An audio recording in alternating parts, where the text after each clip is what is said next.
Hello friends, जय जगन्नाथ। मु आशा करुच्ची आपण मैंने समस्ते भलरे थिबे। गत 17 तारीख दिन आमर तिथि हिसाब रे एनिवर्सरी थिला।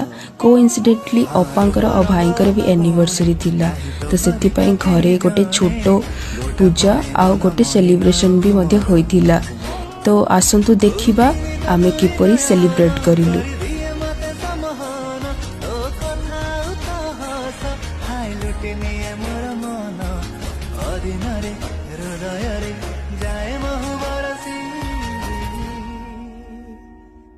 सत कह तू झियो न उर्वशी तो प्रेमर माया जाले गली मु फसी।